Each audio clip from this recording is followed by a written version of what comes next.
Hello friends, welcome back on my channel. आज के lecture में हम आइडियल गैस और रियल गैस के बारे में डिटेल में स्टडी करेंगे। So please watch the video till the end. Ideal gas, ideal word सुनने में ही अच्छा सा लग रहा है। आइडियल गैस को हम अच्छी गैस से भी डिनोट कर सकते हैं। अब आइडियल गैस की डेफिनेशन देखिए। A gas which obeys Boyle's law and Charles' law at all temperature and pressure is known as ideal gas और परफेक्ट गैस। आइडियल गैस को हम परफेक्ट गैस भी कहते हैं। आइडियल गैस वो गैस होती है जो सभी टेम्परेचर और प्रेशर पर बॉयल्स लॉ और चार्ल्स लॉ को फॉलो करती हो। अब आप देखिए बॉयल्स लॉ और चार्ल्स लॉ क्या है। बॉयल्स लॉ था एट कांस्टेंट टेम्परेचर, जब टेम्परेचर कांस्टेंट होगा तो हमारा प्रेशर वॉल्यूम के इनवर्सली प्रोपोर्शनल होगा। और चार्ल्स लॉ क्या कहता है? चार्ल्स लॉ कहता है कि एट कांस्टेंट प्रेशर, जब हमारा प्रेशर कांस्टेंट होगा तब वॉल्यूम टेम्परेचर के डायरेक्टली प्रोपोर्शनल होगा। बॉयल्स लॉ कहता है at constant temperature pressure is inversely proportional to the volume. And Charles' law says that at constant pressure, volume is inversely proportional to the temperature. Ideal gas वो gas है जो सभी temperature और pressure पर Boyle's law और Charles law को follow करती हो। आइडियल गैस को परफेक्ट गैस भी कहते हैं। आइडियल गैस की इक्वेशन है PV is equal to nRT। अब यहाँ पर आइडियल गैस के कुछ कैरेक्टरिस्टिक्स हैं, उनको स्टडी करेंगे। The compressibility Z, compressibility factor को हम Z से डिनोट करते हैं। The compressibility of an ideal gas is unity, ideal gas की कंप्रेसिबिलिटी यूनिटी 1 के इक्वल होती है। Z is equal to PV upon nRT is equal to 1। Ideal gas की कंप्रेसिबिलिटी 1 के इक्वल होती है। सेकंड पॉइंट देखिए, the product of pressure and volume, pressure multiply by volume, इसका प्रोडक्ट आइडियल गैस का इक्वल होता है टेम्परेचर के। कब?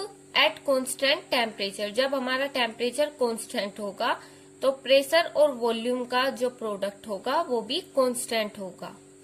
PV is equal to nRT, यहाँ पर प्रेशर इंटू वॉल्यूम और N number of moles of gas, R यहाँ पर है गैस कांस्टेंट और T है कांस्टेंट टेम्परेचर। थर्ड पॉइंट देखिए, there is no force of attraction between molecules of an ideal gas, ideal gas के molecules के बीच में कोई भी फोर्स ऑफ अट्रैक्शन नहीं होता है। सपोज करिए ये एक कंटेनर है, इसको हमने ऊपर से बंद कर दिया और इसमें ये गैस के मोलिक्यूल्स फिल है। ये गैस के मोलिक्यूल्स इतनी दूर दूर होते हैं कि इनके बीच में कोई भी फोर्स ऑफ अट्रैक्शन नहीं होता है और ये बहुत छोटे स्मॉल साइज के होते हैं। That's why they do not exert any pressure or force of attraction between each other. अब जो मेन पॉइंट है वो देखिए, there is no ideal gas, कोई भी आइडियल गैस प्रेजेंट नहीं है हमारे एटमॉस्फेयर में। सभी गैसेस रियल गैसेस होती है। ये एक रियलिटी है कि कोई भी गैस परफेक्टली आइडियल गैस नहीं है। अब जब कोई भी गैस आइडियल गैस नहीं है तो वे इस फॉर्मूले को भी फॉलो नहीं करेगी, PV is equal to nRT को भी फॉलो नहीं करेगी। अगर गैसेस आइडियल गैस नहीं है तो गैसेस कैसी होती है? गैसेस रियल गैसेस होती है। But real gases obey this equation, PV is equal to nRT की इक्वेशन को रियल गैसेस फॉलो करती है। लेकिन कब फॉलो करती है? हाई टेम्परेचर और लो प्रेशर पर। जब टेम्परेचर हाई होगा और प्रेशर लो होगा, केवल तभी इस इक्वेशन को वे फॉलो करेगी। इसका रीजन देखिए, ऐसा क्यों कहा गया है। सपोज कीजिए एक कंटेनर है, जब टेम्परेचर बहुत ज्यादा हाई कर देंगे हम तो गैसेस के मॉलिक्यूल्स एक दूसरे से दूर दूर चले जाएंगे और प्रेशर जब लो होगा उनके बीच में कोई भी फोर्स ऑफ अट्रैक्शन या रिपल्सन नहीं होगी क्योंकि वे एक दूसरे से बहुत ज्यादा डिस्टेंस पर होंगे। इस वजह से हाई टेम्परेचर और लो प्रेशर पर रियल गैसेस आइडियल गैस की इक्वेशन को फॉलो करती है। अब इसका अपोजिट देखिए, अगर हम टेम्परेचर को कम कर दे और प्रेशर इस पर हाई कर दे इस ढक्कन को अगर हम नीचे तक प्रेस कर दे तब मॉलिक्यूल्स बहुत पास पास होंगे। अब इनके बीच में फोर्स ऑफ अट्रैक्शन बढ़ जाएगा। फोर्स ऑफ अट्रैक्शन की वजह से वे आइडियल गैस की इक्वेशन को फॉलो नहीं करेंगे। That means real gases follows the ideal gas equation only at high temperature and low pressure. अब रियल गैस की इक्वेशन देखिए। रियल गैस की इक्वेशन कैसे मिली हमें?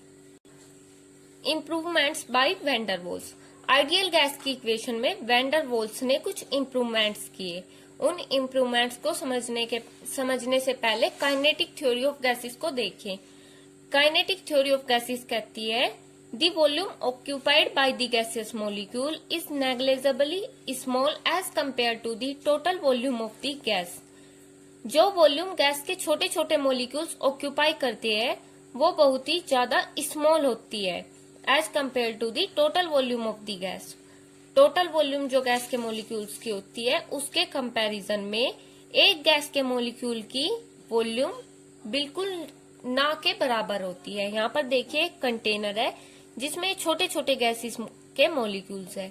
अगर हम इस पूरी गैस का वेट ले उसमें से और अगर एक छोटे से गैस के मॉलिक्यूल का वेट ले तब यह वेट बिल्कुल नेग्लिजिबल होगा, ना के बराबर होगा।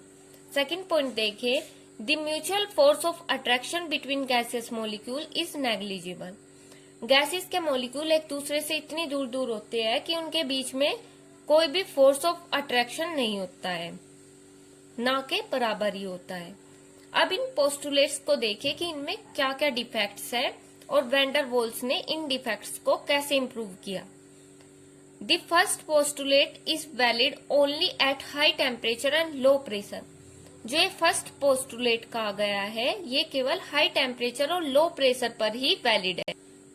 वो केवल लो प्रेशर और हाई टेम्परेचर पर ही वैलिड है।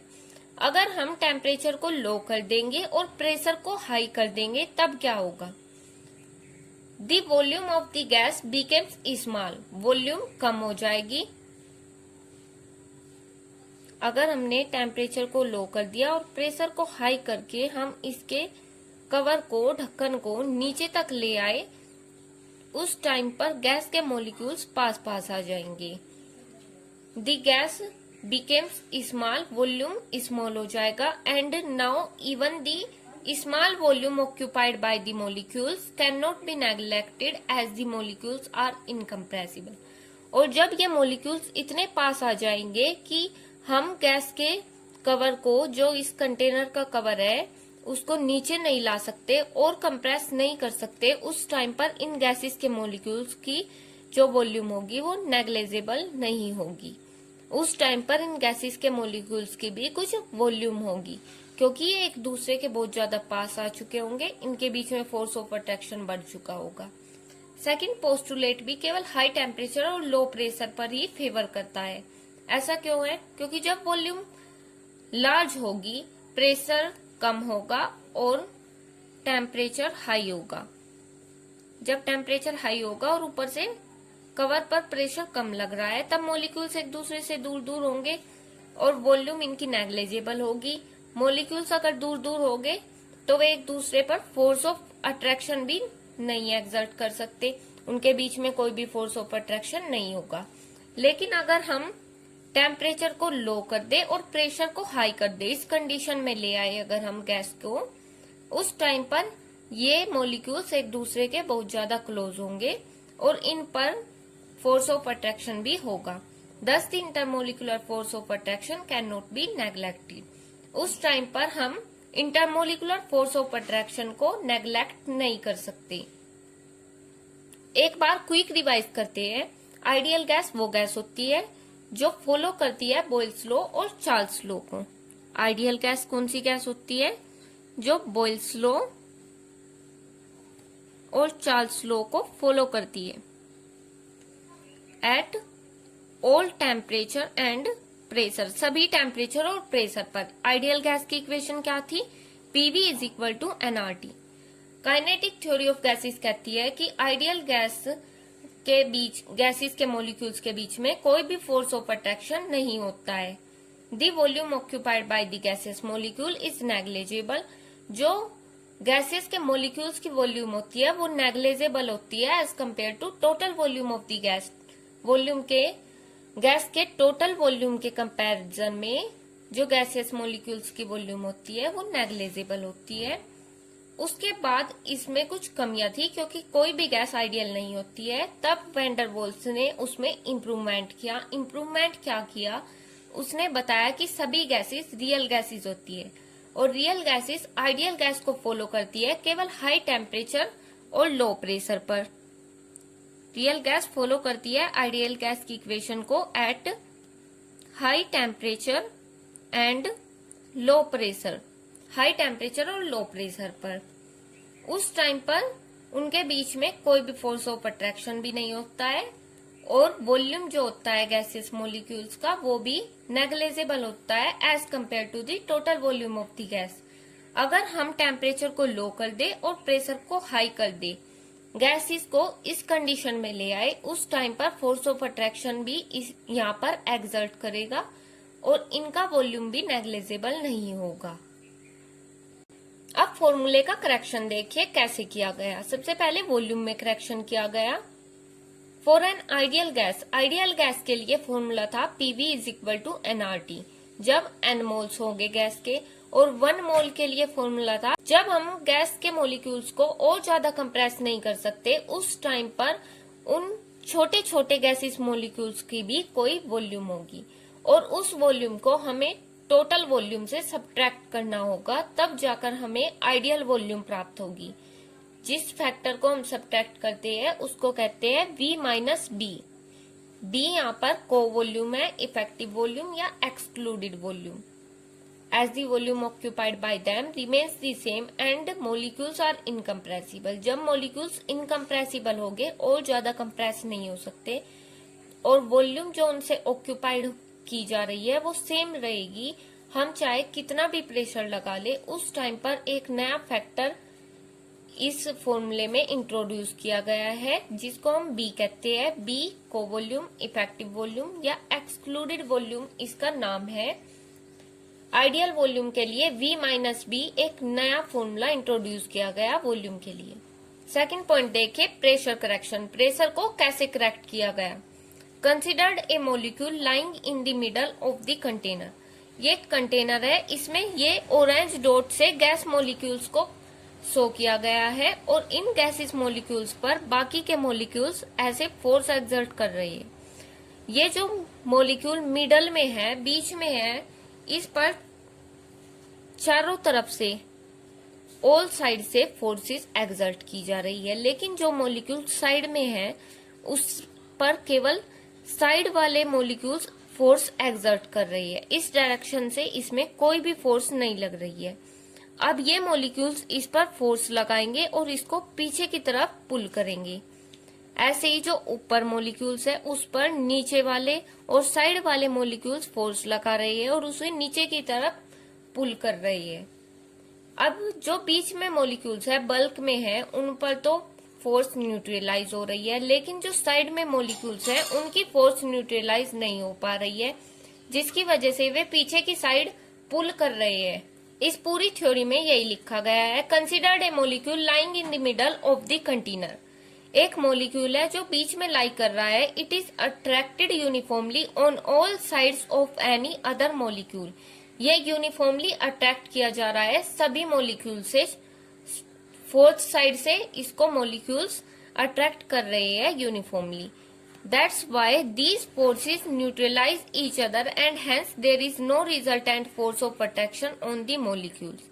इस पर चारों तरफ से फोर्स लग रहा है जिसकी वजह से फोर्स न्यूट्रलाइज हो रहा है और यहाँ पर कोई भी रिजल्टेंट फोर्स नहीं रहता है। लेकिन जो मॉलिक्यूल्स अप्रोच कर रहे हैं वॉल को, जो मॉलिक्यूल्स वॉल के पास है, उन पर केवल 3 साइड से फोर्स लग रहा है और वो फोर्स उनको पीछे की तरफ पुल कर रहा है, ड्रैग इट बैक, पीछे की तरफ पुल कर रहा है, जिसकी वजह से जब वे वॉल पर स्ट्राइक करेंगे तो उनकी वेलोसिटी कम हो जाएगी और वे एक्सर्ट करेंगे लोअर प्रेशर। लोअर प्रेशर से वे वॉल पर स्ट्राइक करेंगे क्योंकि उनके पास एक पीछे की तरफ फोर्स लग रही है जो उनको पीछे की तरफ पुल कर रही है। That Thus, it is necessary to add a certain quantity to the pressure P of the gas in order to get the ideal pressure. इस वजह से हमें यहाँ पर एक नई जो क्वांटिटी है प्रेशर की उसको ऐड करना होगा, जिससे कि आइडियल प्रेशर मेंटेन रहे, जिससे जो वेलोसिटी या प्रेशर हमारा कम हो रहा है पीछे बैकवर्ड फोर्स की वजह से वो मेंटेन हो जाए। उसके लिए प्रेशर को करेक्ट करने के लिए यहाँ पर P प्लस P डैश एक नया फैक्टर इंट्रोड्यूस किया गया और P डैश इक्वल होता है A अपॉन वी स्क्वायर की। P dash is equal to A upon V square. अब यहाँ से आइडियल गैस का नया फॉर्मूला हमारे पास मिल गया, रियल गैस इक्वेशन, जिसको हम कहते हैं रियल गैस इक्वेशन। करेक्शन के बाद रियल गैस इक्वेशन आई है P plus A upon V square into V minus B is equal to RT। ये इक्वेशन 1 मोल के लिए है और n मोल्स के लिए इक्वेशन है P प्लस A n का स्क्वायर अपॉन V का square multiply by V minus NB is equal to nRT। Ideal gas equation थी PV is equal to nRT और ये हमारी रियल गैस इक्वेशन आ गई है। Thank you for watching the video. Please like, share and subscribe my channel.